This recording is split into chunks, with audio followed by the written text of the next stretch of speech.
लाडकी बहीण योजनेची e-KYC process सुरू करण्यात आलेली आहे आणि त्या प्रकारचं वेबसाईटवरती ऑप्शन सुद्धा देण्यात आलेला आहे। जर तुम्ही वेबसाईटवरती गेला तर ladkibahin.maharashtra.gov.in या वेबसाईटवरती गेल्यानंतर तुम्हाला इथे लाडकी बहीण ई-केवायसी कंप्लीट करण्याकरता एक ऑप्शन पाहायला मिळते। त्यावरती क्लिक केल्यानंतर तुम्ही तिथे तुमचा आधार क्रमांक आणि दिलेला कॅप्चा फिल करता, परंतु त्यानंतर जेव्हा तुम्ही ओटीपी करता सेंड करता त्या बटनवरती सेंड केल्यानंतर तुम्हाला तिथे एरर येतो अनेबल टू सेंड ओटीपी। त्याचबरोबर बऱ्याच जणांना तिथे आधार क्रमांक टाकल्यानंतर सदर आधार क्रमांक योजनेच्या पात्र यादीत समाविष्ट नाही असा देखील मेसेज पाहायला मिळत आहे। तर हे एरर वेबसाईटवरती का बरं पाहायला मिळत आहे आणि तुमची ई-केवायसी प्रोसेस पूर्ण होणार की नाही? लाडकी बहीण योजनेची ई-केवायसी प्रोसेस आत्ताच सुरू झालेली आहे। तर सर्वजण एकाच टायमाला इथे लॉग इन करून ई-केवायसी करण्याचा प्रयत्न करत आहे आणि त्यामुळे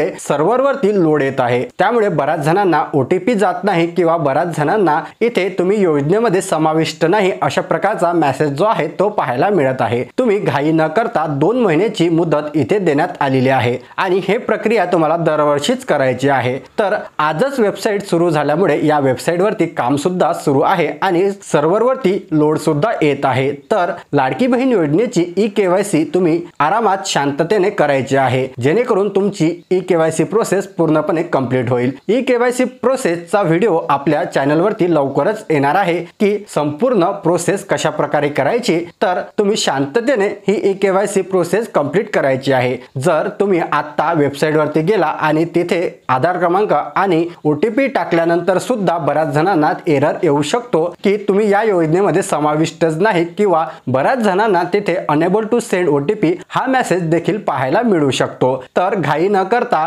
काही दिवस तुम्हाला थांबून जायचं आहे आणि त्यानंतर जेव्हा वेबसाईट सुरळीत सुरू होईल त्यानंतर तुमची ई-केवायसी प्रोसेस कंप्लीट करायची आहे। जर तुम्ही आत्ताच वेबसाईटवरती गेला आणि हे प्रोसेस कंप्लीट करायला लागला तर तिथे वेगवेगळ्या प्रकारचे एरर तुम्हाला पाहायला मिळणारच आहे, कारण की आत्ताच वेबसाईटवरती हे ऑप्शन आलेलं असून वेबसाईटच्या सर्व्हरवरती सुद्धा लोड येत आहे आणि वेबसाईट देखील बरोबर चालत नाही। तर तुम्हाला घाई करायची नाही, आपल्या चॅनलवरती सविस्तर असा व्हिडिओ येणारच आहे की कशा प्रकारे तुम्ही ई-केवायसी प्रोसेस कंप्लीट करायची आहे। ही महत्त्वाची माहिती जास्तीत जास्त महिलांपर्यंत शेअर करा आणि आपल्या चॅनलवरती नवीन असाल तर चॅनलला सबस्क्राइब करा जेणेकरून येणारे अपडेट्स मी तुमच्यापर्यंत लवकरात लवकर पोहोचू शकेल।